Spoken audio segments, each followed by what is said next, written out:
Alrighty, so in the last video of Rowden's Car Ranch, I showed you the symptoms of a bad idle air control valve. My new idle air control valve came today, so I'm going to show you how to replace the valve and how it works on the inside. Well, first how it works on the inside, then how to replace it. It's pretty easy to do. All what you need is a 5/16 socket. And I have this nice little nut driver here because they're not very tight. And your new idle air control valve and your gasket. So, without further ado, I'll show you how this works. So, I have this hooked up to a set of leads here to my battery. And as you can see, I'm going to try to hold the camera here. Inside, you have this actuator and plunger. So, when the computer applies power, it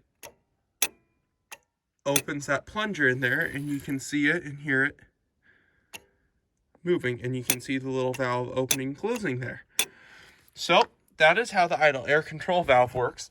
This one's completely stuck open and will not close. That is why this pickup idles so high. Another symptom could be on your rig is if it is actually idling, something I forgot to mention, too low and running really rich at idle.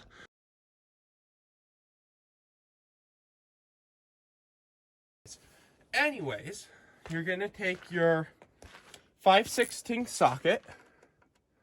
You're going to put it on the old valve. Well, first you're going to plug your wiring. These are simple plugs that just pull out. Mine's actually busted from working on the exhaust in this pickup and sending a heat lamp on it. So, they're not very tight. You unscrew your 5/16. Pull that one out. Pull this one out.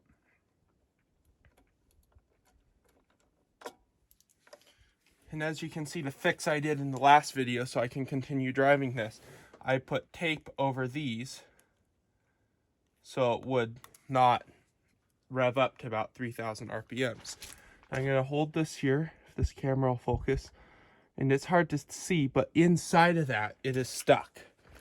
So I'm going to hold this over my old valve, the old valve over the new valve here, and I'm making sure they fit. They do.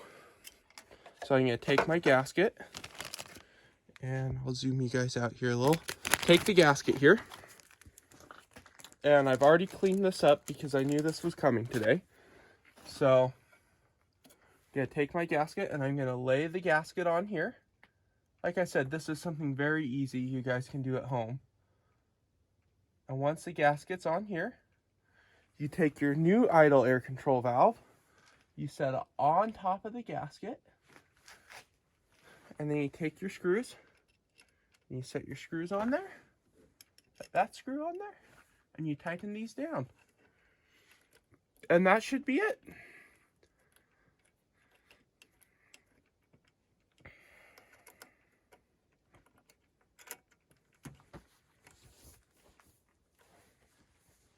Grab my little ratchet here. Tighten them down.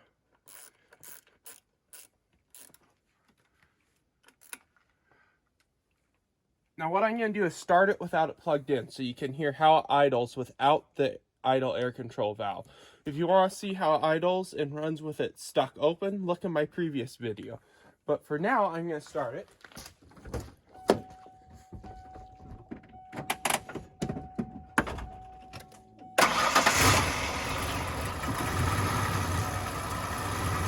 As you can tell, it's a very low idle, almost barely running. When it's cold out, the pickup will not idle. It'll start and it'll die. It'll start and it'll die.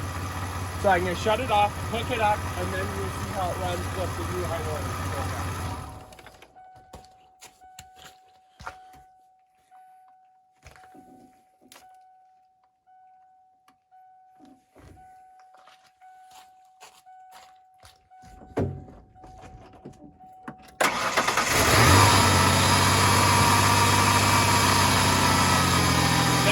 It immediately starts, and we have the high idle.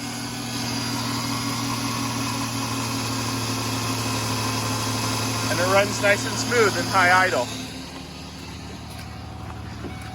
And it's idling just at 1500 RPMs, dropping down to 1000, slightly below 1000.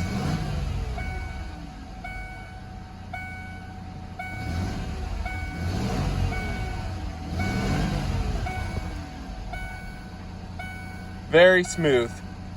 So, I will shut this off and I will show you what a bad idle air control valve looks like on the inside. So, I have my old idle air control valve here. I'm going to hook my wires up. Oh, sorry guys, covering you up there. Have that. Now, as you can see, on the inside of this, it's already stuck open. So even when I apply voltage, nothing happens and it doesn't return to closed. So the air is essentially just flowing right through here and it's acting like you have the throttle held slightly open. So that is how you replace the idle air control valve on a 1994 Ford Ranger.